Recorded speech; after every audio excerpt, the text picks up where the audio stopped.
Hi, I am Lauren, and like most of you here today, I grew up at church. So I came to church every week because my parents came, and I was pretty much stuck to my mom as a child.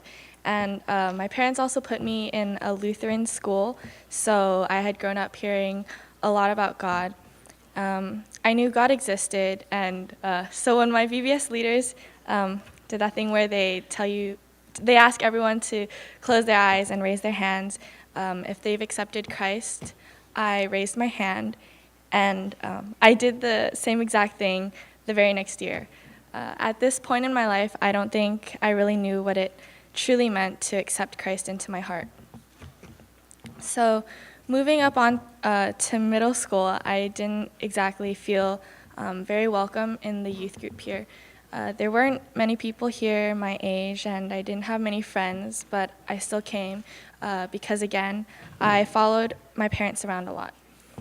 When I started high school, my friend introduced me to a youth fellowship, the same one as Patricia, at her church, and I started going every week.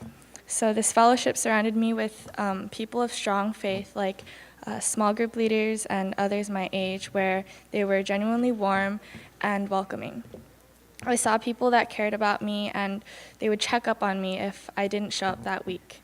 So at this fellowship, the sermons went deep into certain topics that interested me, topics that at the time we were discussing at my scriptures class at school, a Catholic school. So my teacher had a rather unique interpretation of the creation of this world. He said that God had made everything, but he felt a sense of emptiness and loneliness, which is why he created us to fill that void. Almost everything he taught contradicted what I had learned during all my years of Sunday school. But in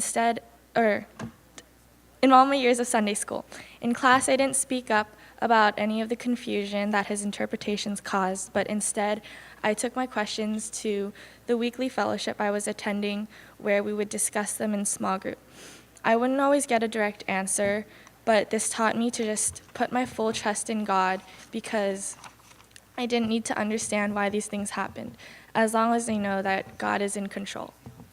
Many things that I heard from my teacher made me angry, but the questions and discussions that his lessons led me to allowed me to strengthen my faith. With me, there was no exact turning point in which I came to accept Christ. It was more of a gradual acceptance, but I now believe that Jesus Christ is my Savior. Recently, I have gotten closer to people here at Edge. It was things like attending Life Conference, BAF, and even fellowship here that allowed these friendships to start. But I have learned that at the end of the day, it's not about what church you go to. It's really about having a good community of people who will support you no matter what. So I had been thinking about baptism for a while, and even my parents were mentioning it a lot. And one huge thing that kept me from getting baptized was giving my testimony. But at BAF, the speaker said something that made me think about baptism in a different way.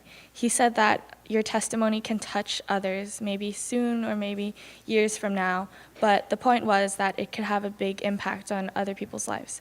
I remember Pastor Jonathan's sermon from a couple weeks ago, and he said that the tongue is a very powerful tool and it can do very strong things. And currently working on relationships and trying to keep myself from saying whatever pops into my mind, because I know that it can hurt people. I used to keep everything to myself, but I've started to rely on God. That's all.